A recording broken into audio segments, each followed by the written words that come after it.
ang mga pinakamaiinit na balita ngayong tanghali. Bagyong Krising, lumakas pa. Signal number 2, nakataas sa maraming lugar sa Northern Luzon. Posibleng pag-landfall mamayang gabi, patuloy na pinaghahandaan. DICT Secretary Henry Aguda sumulat kay Meta CEO Mark Zuckerberg laban sa talamak na fake news, scam, iba pang cybercrime. Oil price hike, namumuro na naman sa susunod na linggo. Sa MBC TV correspondents, matinding pagbaha naranasan sa 13 barangay sa Umingan, Pangasinan. Sa MBC TV Sports, strong group nananatiling walang talo sa Jones Cup. At sa Showbiz Spotter, Ian De Leon nagbabala laban sa mga nanghihingi ng donasyon sa social media gamit ang pangalan ng yumaong ina na si Nora Honor.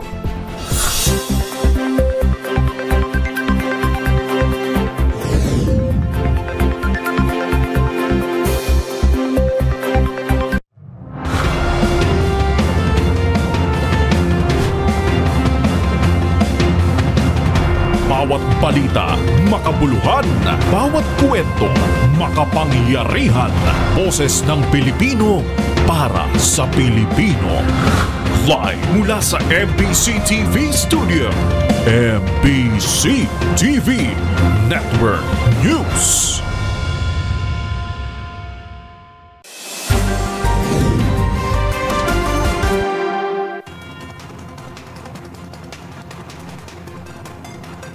Pilipinas, una sa ating mga balita, umakyat na agad sa halos 24,000 individual ang napinsala ng sanipersang ulan at pagbahang dulot ng Bagyong Krising at Habagat.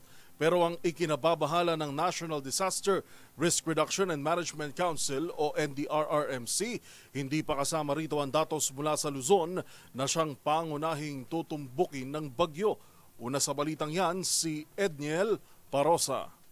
Umabot na sa 23,918 katao ang naapektuhan ng pinagsamang hagupit ng Bagyong Krising at hanging Habagat. Sa pinakahuling report ng National Disaster Risk Reduction and Management Council ngayong umaga, mapapansin galing pa lamang ang datos sa mga lugar sa Visayas at Mindanao, partikular sa Region 6, 7 at 12, 115 pamilya rito ang nasa mga evacuation center, habang 106 families naman ang nagsilikas sa iba pang mga lugar. Naitala na rin kasi ang mga pagbaha sa 19 na area sa Central Visayas, habang humupa na ang taas ng tubig sa 7 pang lugar sa Sacsayhuaman. Una nang sinabi ni OCD spokesperson Junie Castillo na malawak ang hazard ng bagyong nagpapalakas ng southwest monsoon hanggang sa Mindanao. In fact, even yung sa Mindanao, may mga areas po na napapalakas din yung habagat, kaya yung mga pag-ulan po ay tinitingnan natin na kumbaga nationwide ang pwede pong maapektuhan ng mga dalang ulan. Hindi pa kasama sa datos ang epekto ng tropical storm sa Northern Luzon kung saan papalapit pa ito at inasang maglalandfall mamayang gabi o bukas ng umaga. Itinaas na ng NDRRMC ang red alert status nito na nangangahulugan ng tuloy-tuloy at agarang emergency response, katawang ang duty officers nito mula sa iba pang ahensya ng gobyerno gaya ng Armed Forces of the Philippines at Philippine National Police. Para sa MBC TV Network News, ito si Edniel Parosa ng D0H. Una sa Pilipinas, una sa Pilipino. Sa kaugnay na balita, hindi bababa sa 500 barangay sa Cordillera ang kasalukuyang nanganganib sa banta ng landslide dahil sa mga pagulan dulot ni Bagyong Krising.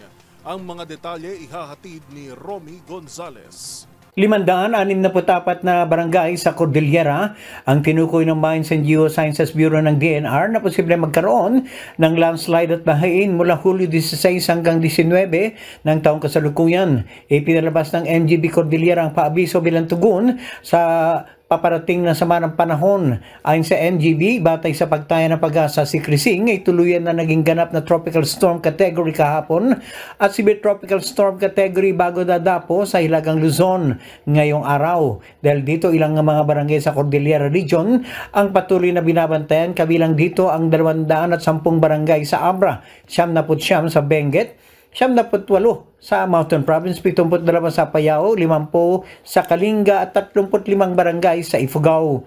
Inabisuhan ng MDB lahat ng local government units at Disaster Risk Reduction and Management Council sa lahat ng antas na maging mapagyag at bantayan ang kanilang respektibong lugar para posibleng panganib na dulot ng landslides, pagbaha at flash floods.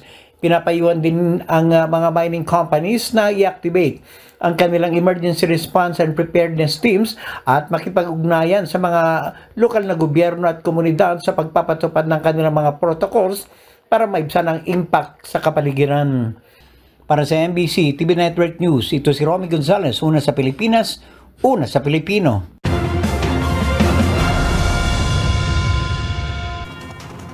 Dahil sa tuloy-tuloy na pagulan dala ng bagyong Krising at Habagat, suspendido ang klase sa maraming lugar ngayong Biyernes. Sa Metro Manila, halos lahat ng LGU nagsuspende ng face-to-face classes kung saan huling nadagdag ang Quezon City na nagkansela ng panghapong klase mula kinder hanggang senior high school. Suspendido rin ang pasok all levels sa buong lalawigan ng Cavite, Rizal Province at Batangas. Habang hanggang senior high school naman sa Laguna at Quezon. Kanselado rin ang pasok sa maraming lugar sa Ilocos Region, Central Luzon, Bicol Region at Cebu Province.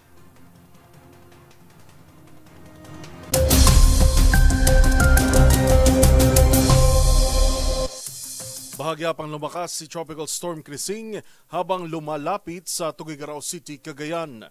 Taglay nito ang lakas ng hangin na aabot sa 65 km per hour habang kumikilos pahilagang kanluran sa bilis na 20 km per hour.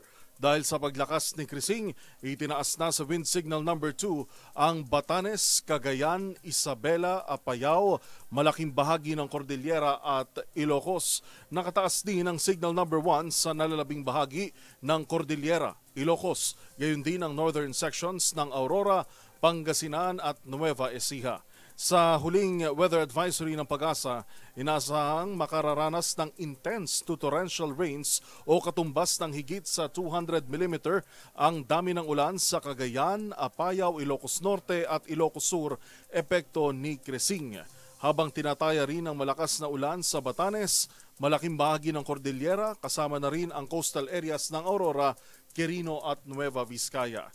Samantala, habagat pa rin ang nagpapaulan dito sa Metro Manila, kasama ang Palawan, Western Visayas at Caraga. Ngayong hapon o mamayang gabi, inaasahang tutumbukin na ni Krising ang Cagayan o Babuyan Islands.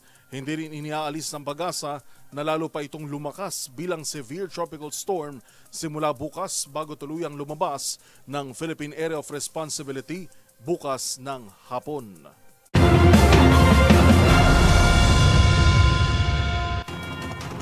Mismong si Information and Communications Technology Secretary Henry Aguda na ang dumulog kay Meta CEO Mark Zuckerberg para ireklamo ang talamak na fake news sa mga hawak nitong social media platforms. Pinag-iisipan na rin ng DICT kung dapat na ba itong patawan ng buwis. Tinutukan yan ni Rovic Manuel.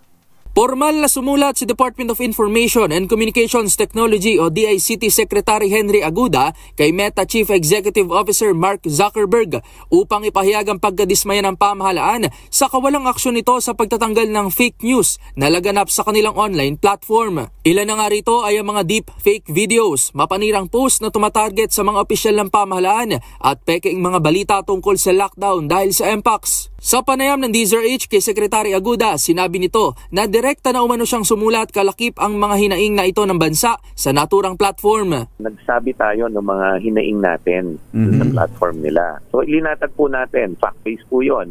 Tapos second, ipinagpaliwanag po natin na dito po sa Pilipinas, may mga batas na po tayong umiiral na pwede nating gamitin sa pagsupo ng fake news. Baka naman di lang po niya alam. Sa sulat, nilinaw rin ni Aguda na hindi special treatment ang hinihiling ng bansa, kundi isang patas na treatment pagdating sa community standards na kanilang ipinatutupad tulad ng sa ibang mga bansa. Ang hinihingi po natin ay hindi special treatment. Apo. Ang hinihingi natin sa Facebook is fair and equal application nung kanila bang tinatawag na community standard. Okay. Oo, dapat i-apply din nila dito ng patas. May kaibigan po tayo, journalist. Oo. Tapos sinuspend.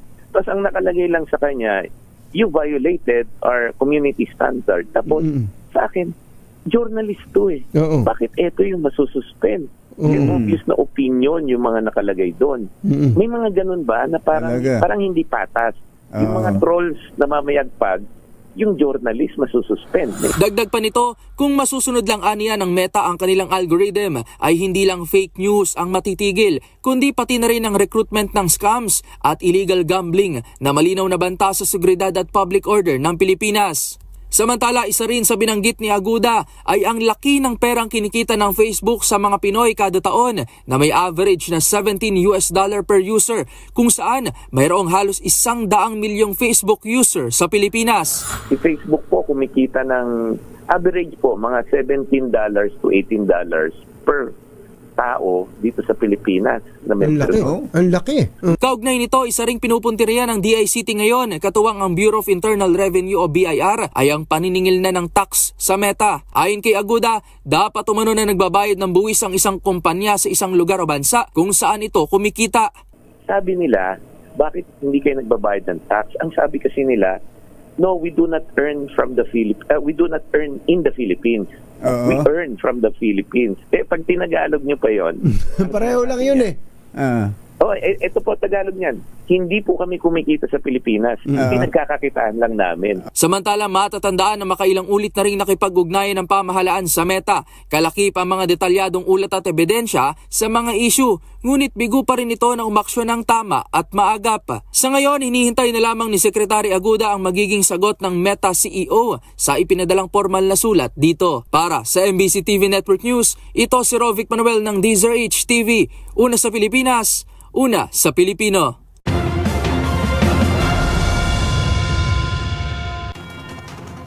Ihanda na ang bulsa. Nakaamba na naman ang taas presyo sa mga produktong petrolyo sa susunod na linggo. Ayon sa Department of Energy, namumuro ang humigit kumulang 50 sentimo na taas presyo sa kada litro ng gasolina, diesel at kerosene. Base umano ito sa 4 na araw na trading, bunsod ng pagtaya ng OPEC sa paglago ng demand sa langis. Gayon din ang espekulasyon na mapabagal ang global economic growth at energy demand ang tariff policy ng Amerika.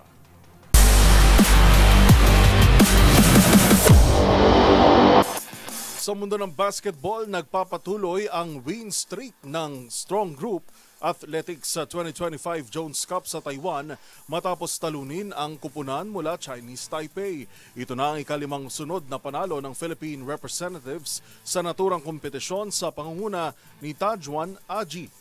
Ang naging laro tinutukan ni matchpoint Millie Borja.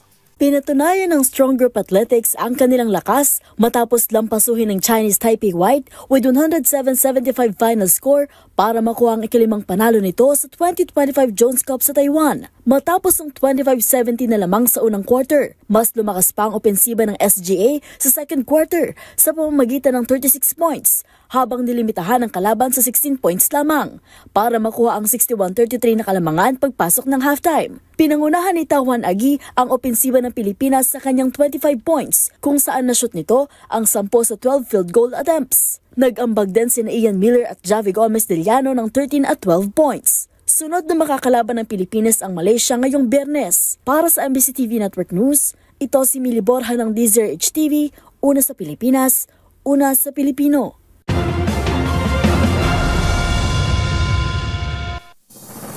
Narito mga balitang dapat nyo pang abangan. Reforma ng gambling policies at hindi total ban, suportado ng isang dating mambabatas. Sa MBC TV Global, US President Donald Trump may iniinda nga bang karamdaman?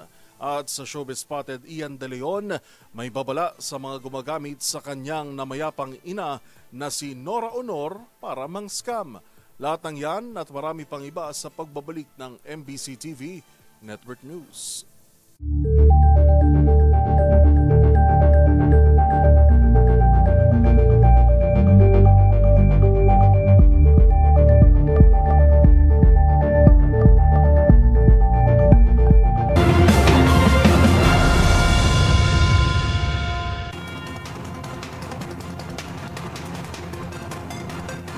Mas mahigpit at mas malinaw na polisiya. Ito ang nakikitang paraan ng isang dating congressman upang mabalanse ng bansa ang operasyon ng online gambling na pabor sa ating ekonomiya. Pagsasaayos ng sistema anya ang solusyon at hindi ang total ban. Tinutukan yan ni Wina Hesoro. Nanawagan si dating kongresista Mike Defensor ng reforma sa mga umiiral na polisiya sa online gambling sa bansa.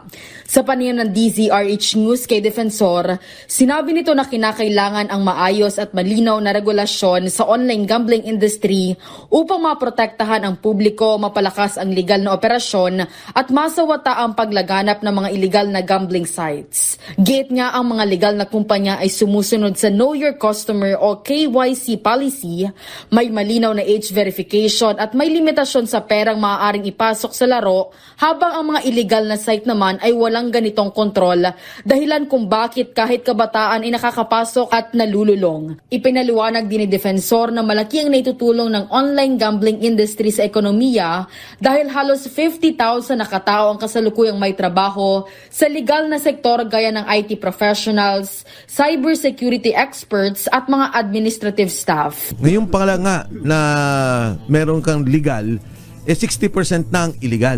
No? So ito'y kailangan nating panagutan. Pangalawa, ayusin yung sitwasyon na yan. Etong nagbabayad na 40%, ito ang nagbibigay, ang PAGCOR, ang pangatlo sa ahensya nagbibigay ng kita sa gobyerno. Customs, BIR, PAGCOR na.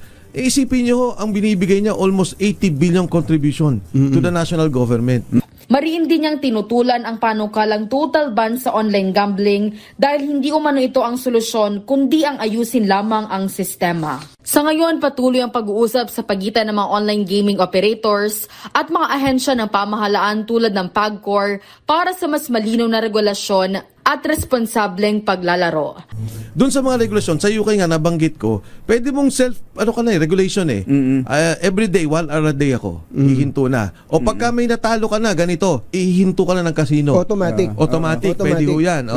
O kundi naman, pag wala kang, let's say, 10,000 pesos doon sa wallet mo na inilagay, hindi ka pwede maglaro. So, yun ang minimum. Dapat meron kang puhunan na ganon. Ito po yung tinitingnan namin na mga pwedeng mga pag-usapan. Ano ba yung dapat na regulasyon? Ano ba yung dapat na... At saka, ang importante para sa akin, yung mismong reporting. Kunyari, naglalaro, magbabalot, yung asawa ni report. Ipagbawal nyo na yung asawa ko, ay doon dapat talaga, immediate, ilak siya kaagad. Para sa MBC TV Network News, ito si Wina Pearl Hesoro ng DZRH. Una sa Pilipinas, una sa Pilipino.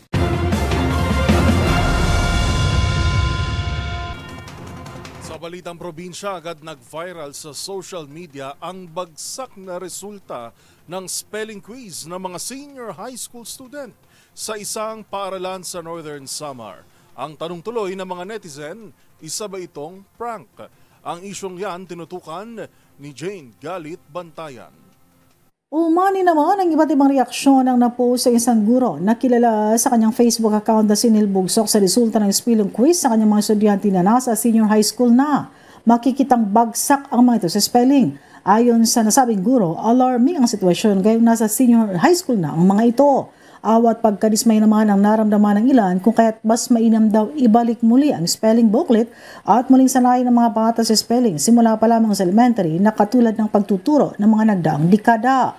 Ngunit may paalala naman ang isang abogado dito sa lalawigan ng Northern Samar na si Atty. Rondina sa mga guro na hindi tama i-post sa social media ang resulta o output ng mga estudyante kahit pa walang pangalan. Maaari daw itong magdulot ng pagkapahiya sa estudyante at magkaroon ng emotional impact. Sinangayunan naman ng ilang mga empleyado ng DepEd Northern Samar ang naging pahayag na nasabing abogado. Ngunit ayon sa nasabing guro, hindi pagpapahiya ang pag-post niya ng resulta ngunit upang magbigay kaalaman at magkaroon pa daw ng sama-samang pagsisikap na matuto ang nasabing mga bata. Mula sa MBC Network News, Arts 34 Jane Galit Bantayan ng DZRH. Una sa Pilipinas, una sa Pilipino.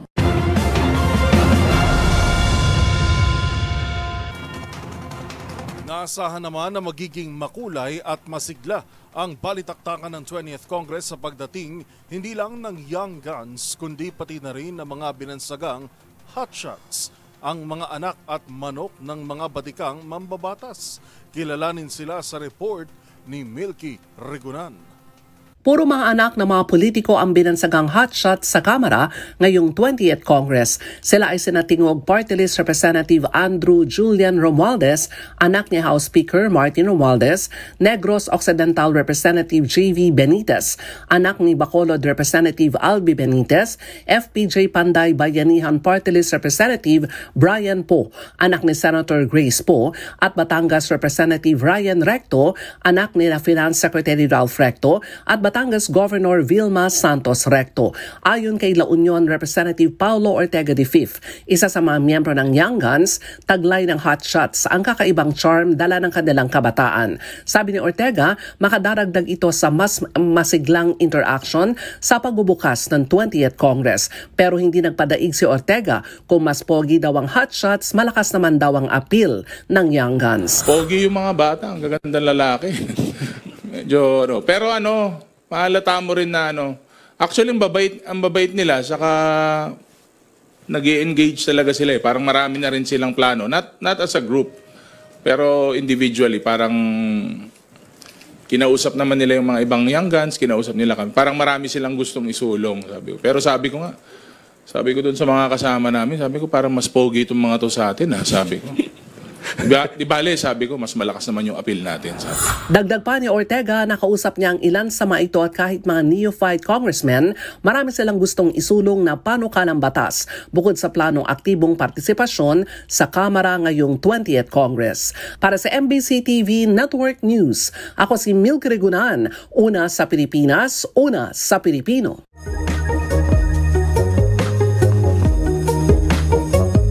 May mga araw ba sa buhay mo na feeling mo ang gulo-gulo ng lahat? Naiwan ang phone, delayed na parcel at biglang tampuhan with your partner. Kung hindi ka sure kung anong problema, ngayong July 18, baka ito na ang salarin. Alamin na des, ano ang Mercury Retrograde?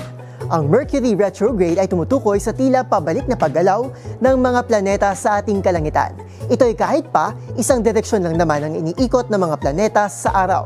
Paglilinaw ng mga eksperto, ang paurong nilang paggalaw ay isa lamang optical illusion na dulot ng pagkakaiba sa bilis at posisyon ng mga planeta habang sila ay umiikot. Dahil 88 days lang naman ang kailangan ng planetang Mercury para umikot sa araw, mas mabilis ito ng 3 hanggang 4 na beses kumpara sa Earth na umaabot ng 365 days. Kaya tuwing nauunahan ito ang Earth sa pag-ikot, nagmumukhang umuurong ang Mercury sa ating kalangitan.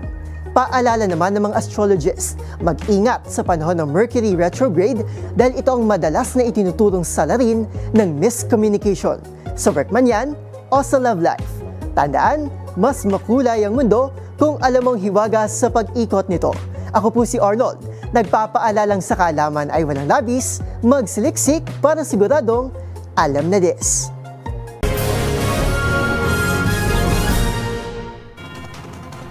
Kinumpirma ng White House na may iniindang pamamaga sa binti at pasa sa kanang kamay si US President Donald Trump habang nag-walkout naman ang mga Democrats sa isang Senate panel matapos makalusot ang appointment ng dating abogado ni Trump na di umano'y daan para sa mga binabalak nito sa Justice Department.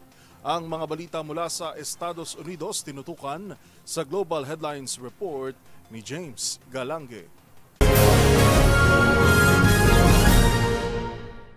Balita mula sa Amerika, inanunsyo ng White House na dadiagnose si US President Donald Trump ng chronic venous insufficiency. Yan ay matapos makita ng pamamaga sa kanyang mga binti at pasa naman sa kanyang kanang kamay, ngunit pagkumpirma ng mga doktor ay hindi ito isang malubhang kalagayan. Bagkus normal na rin itong nararanasan ng mga taong nasa edad 70 pataas. Pinabulaanan din ng White House sa mga haka-haka ng publiko na mayroon daw ng malubhang karamdaman ng Pangulo gaya ng heart disease, sakit sa kidney at marami pang iba. Hindi rin nila nahihirapan si Trump mula sa nararanasang kondisyon. Sa iba pang balita, nag-walk out naman ng mga Democrats sa isang Senate panel matapos aprubahan ang pagkaka-appoint sa dating abogado ni Trump na si Emil Bove upang maging judge ng kanilang Federal Appeals Court. Ayon sa mga Democrat, itinuturing itong isang taktika ng kampo o mga kalyado ni Trump upang maipatupad ang mga agenda ng Pangulo sa Justice Department. Nasa higit 700 kataong lumagda sa petisyong nag-aakusa kay Bove na pinapahina umano nito ang integridad ng nasabing departamento. Si Bove rin ang tumulong kay Trump para makabalik sa pwesto kung saan siya ang humarap sa 3 criminal cases nito. Samantala, dati na ring nalagay sa criminal contempt si Bove matapos itong magsinungaling sa isang Senate panel noon namang deportation ng 100 Venezuelans.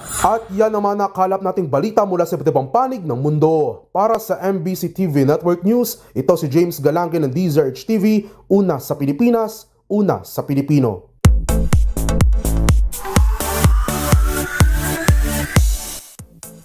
Naglabas ng pahayag ang aktor na si Ian De Leon tungkol sa mga gumagamit sa pangalan ng kanyang yumaong ina na si superstar Nora Honor sa social media. Ang aktor nagbabala sa publiko laban sa grupong nangangalap ng donasyon. Narito ang report. 3 buwan na ang nakalipas mula nang pumanaw si superstar Nora Honor at bagamat labis ang pasalamat ng anak nitong si Ian De Leon sa mga patuloy na nagmamahal at nagbibigay pugay sa kanyang ina, may ilan anyang ginagamit ang pangalan ng yumaong aktres para makapanloko. Sa isang pahayag na inilabas ng aktor, nagbabala ito sa mga kumakalat na post sa social media kung saan may mga nanghihingi ng donasyon mula raw sa ilang grupo. Hindi na nito tinukoy ang naturang page pero nilinaw ni Ian na wala siyang kaugnayan sa anumang foundation o organisasyong ginagamit ang pangalan at imahe ng kanyang ina. Si Ian hindi niya kinikilala, sinusuportahan o pinahihintulutan ang anumang uri ng pangangalap o pagtanggap ng donasyon sa lapiman o material na bagay. Ang statement na ito inilabas ni Ian upang mapangalagaan ang dignidad at legasiya ng kanilang yumaong ina. April 16 nang pumanaw si national artist Nora Honor dahil sa acute respiratory failure.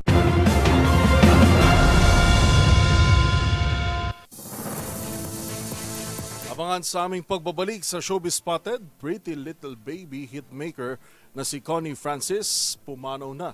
At sa TNVS psychology student ng DLSU na nasa autism spectrum, nagtapos bilang summa cum laude. Yan at marami pang iba sa pagbabalik ng MBC TV Network News.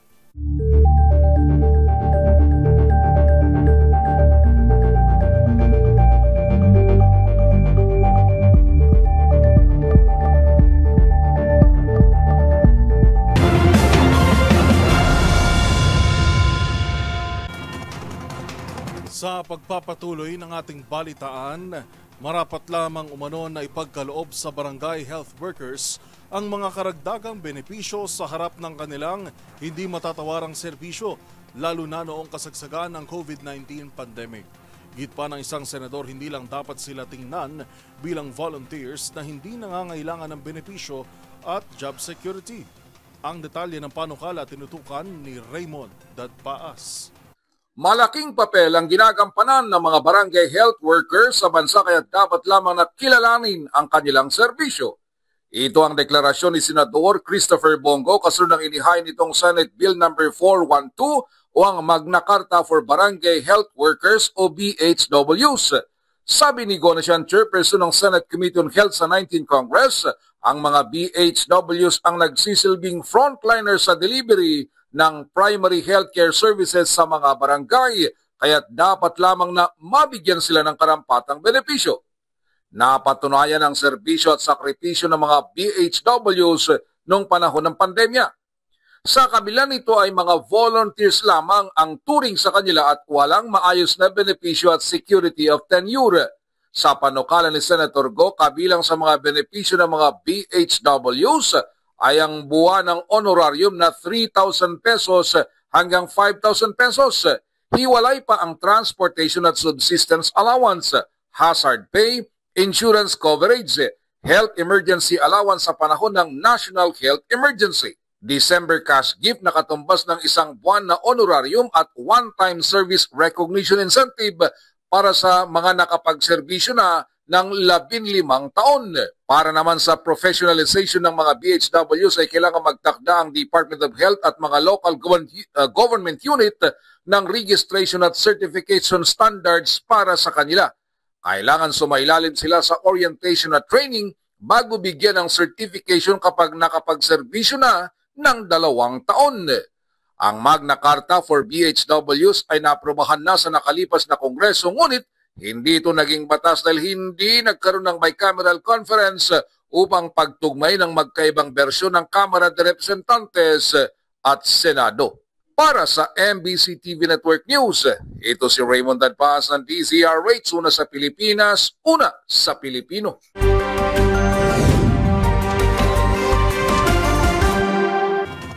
Samantala, nababad naman sa matinding pagbaha ang 13 barangay sa Umingan, Pangasinan dahil sa mga pagulan. Yan at ang iba pang mga rumarapidong balita mula sa probinsya, hatid ng iba't ibang istasyon sa ilalim ng MBC Media Group. Plus flood naranasan sa 13 barangay ng Umingan, Pangasinan kagabi dahil sa malakas na pagbuhos ng ulan dito sa lalawigan kahapon hanggang kagabi dulot ng bagyong Krising. Pasado alas 7 kagabi nagkaroon ng biglaang pagbaha sa mga barangay ng Umingan na kinabibilangan ng Poblasyon East, Poblasyon West, Lubong, Bantog, Masiilsil, Don Montano, Don Justo, Barakbak, Diaz, Luna West, Luna Este, Lauren at Barangay Carusalisan at may mga residente ang nagtungo na agad sa mga barangay evacuation center sa kanilang lugar at makalipas ang halos 2 oras ay unti-unti na ring bumaba ang baha. Ayon kay Umingan Chief of Police Lieutenant Colonel Randy Arellano, naging pahirapan sa mabababang uri ng sasakyan ang pagdaan sa kakalsadahan lalo na sa poblasyon at iba pang barangay dahil sa may umabot ng hanggang tuhod ang tubig baha. Wala namang naitalang nasaktan sa pananalasa ng baha na pinalalagay na nagmula ito sa kabundukan ng Cordillera na bumagsak sa Umingan. Kaninang umaga nagsimula na ring magsiuwian ng mga residenteng nagtungo sa mga evacuation center upang maglinis naman ng putik na naiwan ng baha sa kanilang mga tahanan. Para sa MBC TV Network News, ito si Freddy Pardo, Aris 38, una sa Pilipinas, una sa Pilipino. 3 magkakaiwalay na aksidente sa lansangan ang naitala sa lalawigan ng Bataan.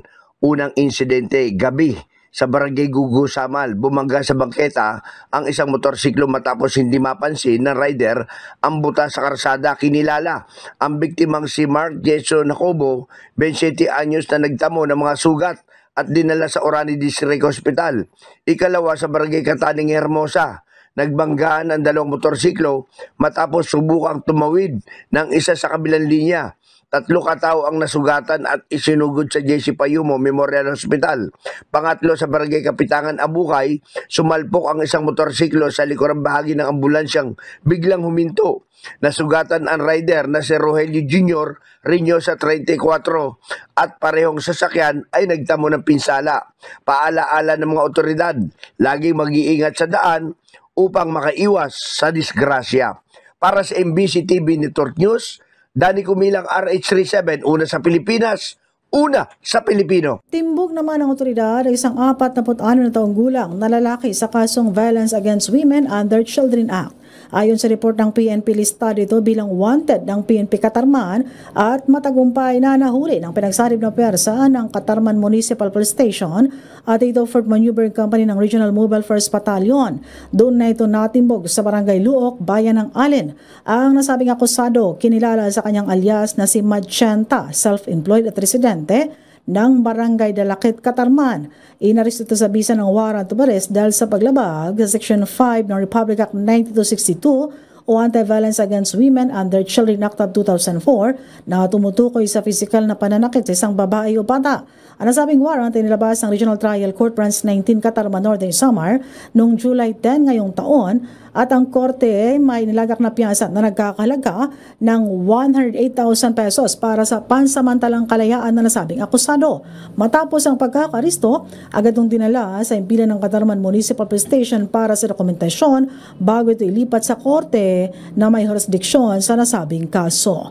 Mula sa MBC Network News, RH34 Jane Galit Bantayan ng DZRH, una sa Pilipinas, una sa Pilipino.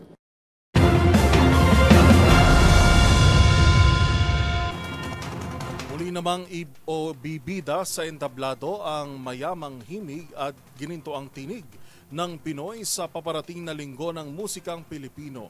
Isa sa mga espesyal na taunang handog ng National Commission for Culture and the Arts o NCCA. At para sa taong 2025, aarangkada rin ang kauna-unahang edisyon ng koro, isang patimpala kung saan maghaharap-harap ang mga pinakatalentadong choral groups mula sa iba't ibang sulok ng bansa. Ang good news tinutukan ni Arnold Herrera. The stage is set para muling bumida ang ginintoang tinig ng Pinoy sa inabangang linggo ng musikang Pilipino, ang espesyal na taunang handog ng National Commission for Culture and the Arts o NCCA. At ngayong 2025, uukit din sa kasaysayan ng NCCA ang pagbubukas ng libre at kauna-unahang edisyon ng kanilang National Choral Competition na pinamagatang Koro. May mga performances, competitions, iba't ibang forma, pero ngayon higit na mas patitingkarin ang kumbaga parang lasa ng musikang Pilipino sa iba't ibang region.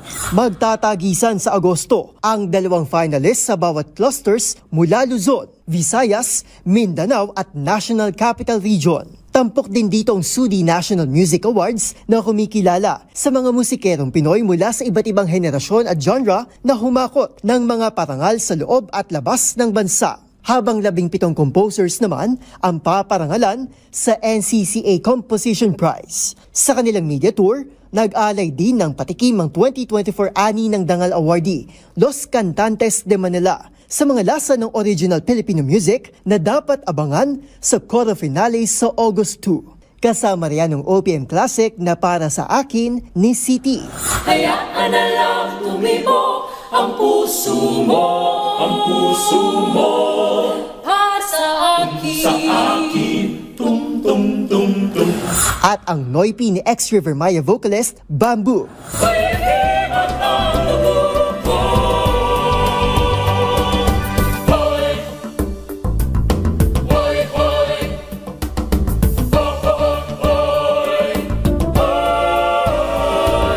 Umaasang NCCA na magsilbi silang daan upang mahanap ng mga musikerong Pinoy ang kanilang pwesto sa mundo ng sining. Araw-araw, sanay tayo, kumakanta tayo, pero very seldom yung nabibigyan ng pagkakataon ang lahat, Luzon, Visayas, Mindanao, NCR, na masabing, ay, araw ko ito kasi ako ay nasa musika. Alinsunod sa Presidential Proclamation No. 933, nakalaan ng huling linggo ng Hulyo para sa Linggo ng Musikang Pilipino. Siguro kulang nga yung isang linggo upang i-remind sa bawat Filipino at lalo na sa mga kabataan, sa mga younger generation na mayroong sariling musika ang Pilipinas at kailangan itong ma-highlight. Kung ang usapin ay ang galing kakayahan ng ating mga singers, ng ating artists, walang pagdududa. In fact, may competition or wala, may i-invite sila eh. Nandyan yung platform internationally. Kailangan lang talaga makilala sila. Kailangan siguro suporta, anumang klase ng suportang pwede nating ibigay sa ating mga artists. Para sa MBC TV Network News, ito si Arnold Herrera. Una sa Pilipinas, una sa Pilipino.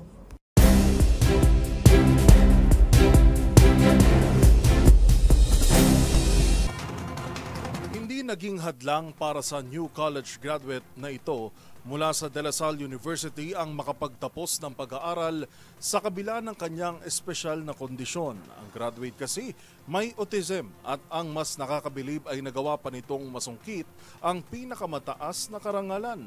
Walang iba kundi ang summa cum laude na tinapos nitong kurso na Bachelor of Arts in Psychology. Sama-sama tayong ma-inspire sa kwento ni Japons sa trending report ni James Galangke. Proud na ibinahagi online ng De La Salle University ang isang estudyante nito na may autism na nagtapos ngayong taon sa kursong Bachelor of Arts in Psychology. Siya si Juan Alfonso Dacumos o mas kilala sa tawag na Japons na inangaan ng netizens na sa kabila ng kanyang kondisyon ay hindi ito naging hadlang sa pangarap niyang makapagtapos ng kolehiyo. Sa kanyang valedictory speech, binigyan din ito ng kanyang naging karanasan, isa raw niyang patunay na may pag-asa pa rin para sa mga taong may autism na mayroong pagtanggap, inklusyon at pagkakaroon ng kapangyarihang isabuhay ang kanilang mga sarili. No student left behind. This is a national call to action for equitable, inclusive, and accommodating education for all, regardless of the national situation or the student's status quo. But within the walls of our university, it was our promise to ensure that every single student and every single peer got the chance to study, to develop, and to thrive.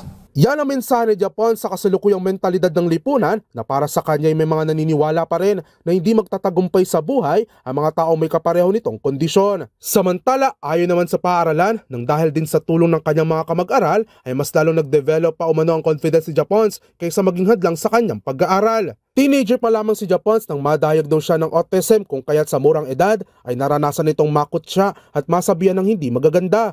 Bagay na pilit itinago ni Japon, ngunit ayon sa kanya ay nagbago rin ang kanyang mentalidad pagtungtong nito ng kolehiyo. Anya, nagbago ang kanyang mentalidad at mas lalong tumibay ang kanyang loob, habang pinasalamatan din nito ang paaralan bilang neurodiverse at mapunta sa lugar kung nasaan man siya ngayon.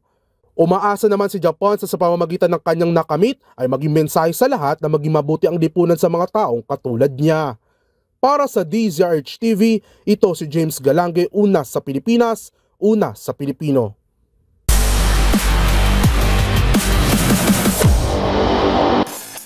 Sa mundo ng basketball, magsisilbing kinatawan ng Pilipinas ang Mapua University Cardinals sa World University Games na gaganapin sa Germany. Ito rin ang kauna-unahang pagbubukas muli ng University Summer Games mula nang ito'y makansela noong 2023. Narito ang report ni Matchpoint, Millie Borja. Isa ang Mapua University Men's Basketball Team sa mga kinatawan ng Pilipinas sa World University Games na gaganapin sa Germany. Sisimulan ng Cardinals ang kanilang kampanya sa July 19 kontra Brazil. Susundan ng laban sa Czech Republic sa July 20 at Poland sa July 21. Ang Mapua na nakabase sa Intramuros ang kasalukuyang kampiyon ng NCAA Men's Basketball. Ito rin ang kauna-unahang pagbubukas muli ng University Summer Games mula nang ito ay makansela noong 2023 dahil sa Russia-Ukraine conflict. At yun ang mga latest updates sa mundo ng sports. Para sa MBC TV Network News, ito si Millie Borja ng DZRH TV, una sa Pilipinas, una sa Pilipino.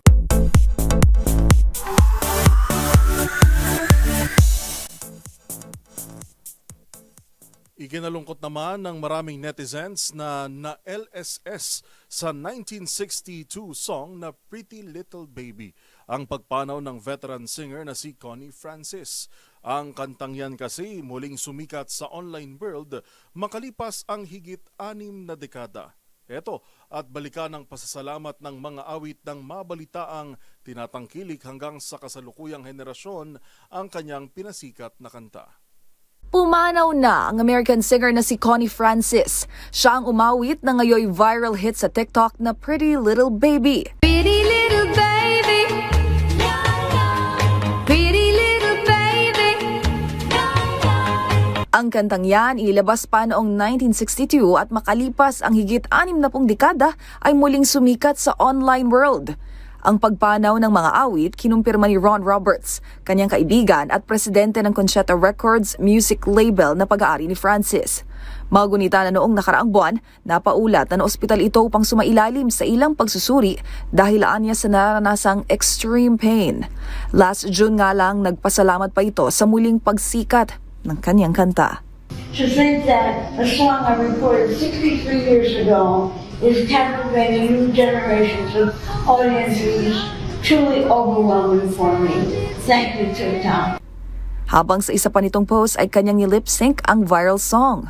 Bukod sa Pretty Little Baby, ilan pa sa mga pinasikat niyang kanta ay Who's Sorry Now, Lipstick on Your Collar at Stupid Cupid. Pumanaw si Connie Francis sa edad na 87.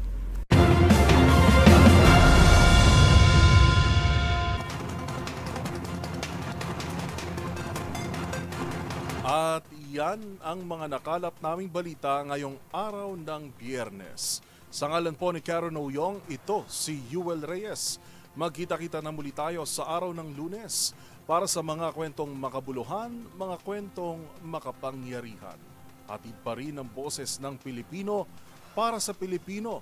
Ito ang MBC TV Network News. Una sa Pilipinas, una sa Pilipino.